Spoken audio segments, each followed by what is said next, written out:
আসসালামু আলাইকুম রহমতুল্লাহ। প্রিয় পাঠক, শুরু করতেছি দাওয়াতুল কোরআন চৌদ্দ শ্রেণী বালিকা শাখা। আমরা আজকে তালিমুল ইসলাম তৃতীয় খণ্ড পড়তে যাচ্ছি। তো নতুন পড়া পড়বো, নতুন কিতাব পড়বো, মজা আলাদা। আল্লাহ তাআলা আমাদের সবাইকে তৌফিক দান করুন। तालिमुल इस्लाम हिस्साए सोम का पहला शोबा। तालिमुल इस्लाम तृतीय अंशेर प्रथम अंश, तृतीय अंशेर पहला शोबा माने प्रथम पृष्ठा। ता मारूफ बिही जार थेके जानते पारतेछि तालिमुल ईमान या तालिमुल इस्लामी आकायद।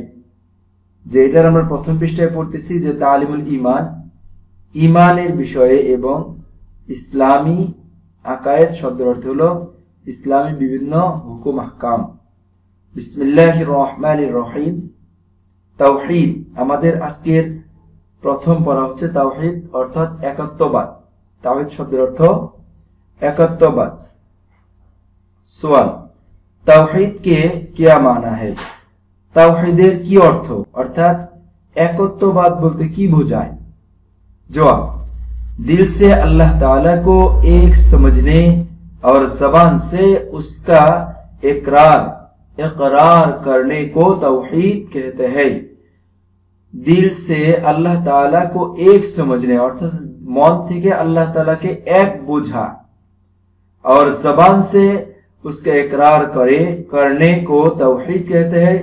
এবং মুখে তাকে স্বীকার করাকে, ইকরার শব্দের অর্থ হলো স্বীকার করা, মুখে স্বীকার করাকে তাওহীদ বলে। অর্থাৎ দিল দিয়ে আল্লাহ তাআলাকে এক বোঝা এবং মুখে স্বীকার করাকে ঈমান বলা হয়। सवाल, खुदा ताला के एक होने का मखलूक को किस तरह इल्म हासिल हुआ?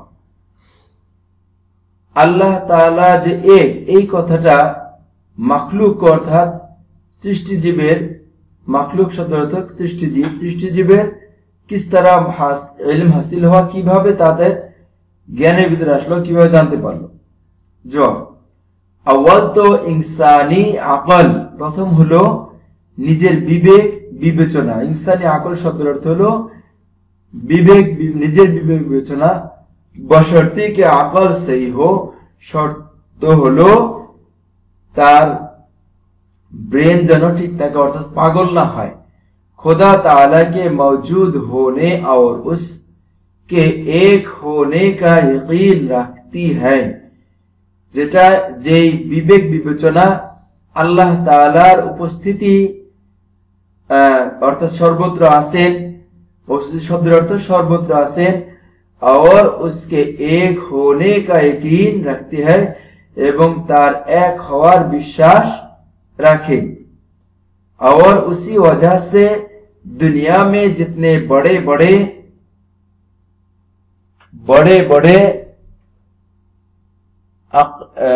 अक्लमंद शब्द हलो अक्लमंद, बड़े बड़े अक्लमंद हकीम और फिलोसफी हुए। এই জন্য দুনিয়ার মধ্যে যত বড় বড় জ্ঞানী এবং লয়ার অর্থাৎ বিচারক, ফিলোসফি অর্থাৎ উকিল, যত কিছু হয়েছে वो सब खुदा ताला की तौहीद के काइल है।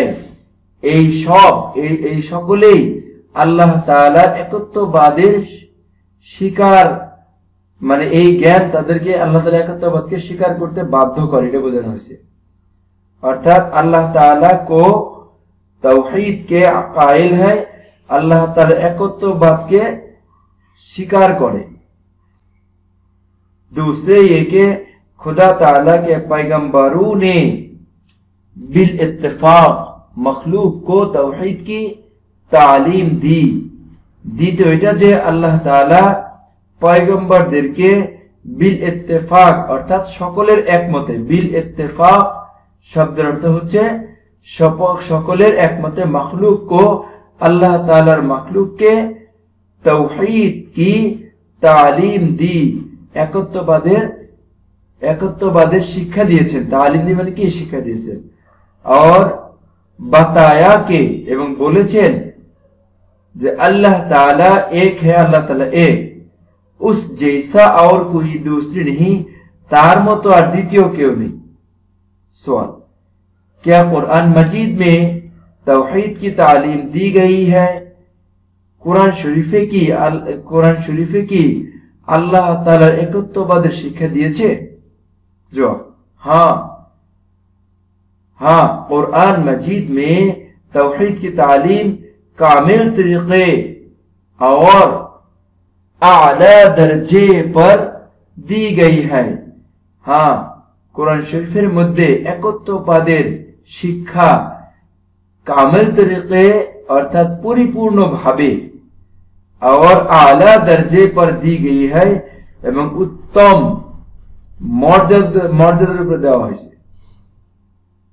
कि बल्कि आज दुनिया में सिर्फ कुरान मजीद ही ऐसी किताब है जो खालिस तौहीद की तालीम देती है।